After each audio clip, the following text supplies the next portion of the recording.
તો આગામી ચોમાસામાં જળ સંચયને લઈને સંયુક્ત સમીક્ષા બેઠક, જળ સંચયના કામોને લઈને મુખ્યમંત્રી ભૂપેન્દ્રભાઈ પટેલની સમીક્ષા। કેન્દ્રીય જળશક્તિ મંત્રી CR પાટીલ પણ બેઠકમાં જોડાયા હતા। ભવિષ્યના પડકારોનો સામનો કરવાનું વિઝન PM મોદી પાસેથી અમને મળ્યું છે તેવું CMએ જણાવ્યું। કેચ ધ રેન અને જળ સંચયનો લાભ ગુજરાતને મળે તે આપણું ફોકસ છે। લોકહિતના કામોથી ફરજ નિભાવવાના કાર્ય સાથે આત્મસંતોષ મળે છે।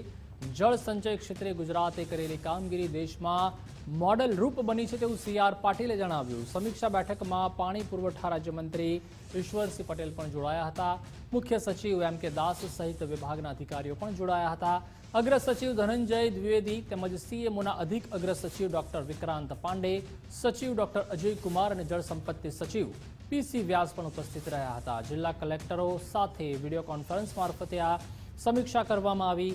જળ સંચય જનભાગીદારીની પ્રગતિ તેમજ આગામી આયોજનો પર સમીક્ષા કરવામાં આવી। કેન્દ્રીય સરકારની 553 કરોડની ગ્રાન્ટનો ઉપયોગ કરવામાં આવશે, જેમાં માર્ચ 2026 પહેલા પૂર્ણ કરવા પણ સૂચના આપવામાં આવી છે। જળ સંચય અભિયાન 1 હેઠળ 1.33 લાખ કામો પૂર્ણ કરાયા। વધુ માહિતી મારે સંવાદદાતા નિકુંજ જાની જોડાઈ ચૂક્યા છે। નિકુંજ, જે રીતે મહત્વપૂર્ણ બેઠક છે તે મળી હતી, CM ભૂપેન્દ્રભાઈ પટેલ તેમજ CR પાટીલ અને અધિકારીઓ પણ હાજર રહ્યા હતા। જળ સંચય અભિયાન હેઠળ 1.33 લાખના કામો પૂર્ણ કરાયા છે, શું વિગતો? પ્રતિભા, દર ચોમાસે રાજ્યની અંદર જળ સંચયની કામગીરી કરવામાં આવે છે અને આ વર્ષે પણ ચોમાસાની શરૂઆત થાય પહેલા સંચયની કામગીરીની સમીક્ષા બેઠક આજ યોજાઈ છે। મુખ્યમંત્રી ભૂપેન્દ્ર પટેલ અને કેન્દ્રીય જળશક્તિ મંત્રી CR પાટીલની સંયુક્ત ઉપસ્થિતિમાં આ જળસંચયના કામોને લઈને આજે મહત્વની બેઠક મળી હતી। જિલ્લા કલેક્ટરો છે અને વિડીયો કોન્ફરન્સથી જોડવામાં હતા। જળસંચય જનભાગીદારીથી થાય તેમજ આગામી આયોજન સંદર્ભે પણ આ બેઠકની અંદર ચર્ચા કરવામાં આવી છે।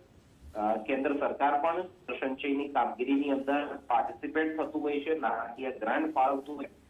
કેન્દ્ર સરકારની પણ રૂપિયા 553 કરોડનો ઉપયોગ માર્ચ 2026 પહેલા પૂર્ણ કરવા પણ સૂચન કરવામાં આવ્યું છે। આ ઉપરાંત જળ સંચય અભિયાન 1 કે જે ચાલુ વર્ષે ચાલી રહ્યું છે તેની અંદર 1.33 લાખ કામો હાલ સુધીમાં પૂર્ણ થયા છે, તે પ્રકારની પણ રિપોર્ટ આજની આ બેઠકની અંદર આપવામાં આવ્યો હતો। કેન્દ્રીય જળશક્તિ મંત્રી અને મુખ્યમંત્રી ભૂપેન્દ્ર પટેલની સંયુક્ત બેઠકની અંદર તમામ કલેક્ટરોને દિશા નિર્દેશ આપવામાં આવ્યા છે કે અગાઉથી જ આગોતરું આયોજન કરવામાં આવે, ઉનાળા દરમિયાન એ આયોજન થઈ શકે કે જેના કારણે ચોમાસાની અંદર જ્યારે પણ વરસાદ પડે છે તો તેનો મહત્તમ આ જળ સંગ્રહ થઈ શકે, જળ સંચય થઈ શકે તે માટે આગોતરું આયોજન કરવા માટે પહેલેથી એક મહત્વની બેઠક આજે બોલાવવામાં આવી હતી કે જેમાં મુખ્યમંત્રી અને કેન્દ્રીય જળશક્તિ મંત્રી CR પાટીલે તમામ એ બાબતો દિશા નિર્દેશ આપ્યો છે। આભાર નિકુંજ, માહિતી બદલ।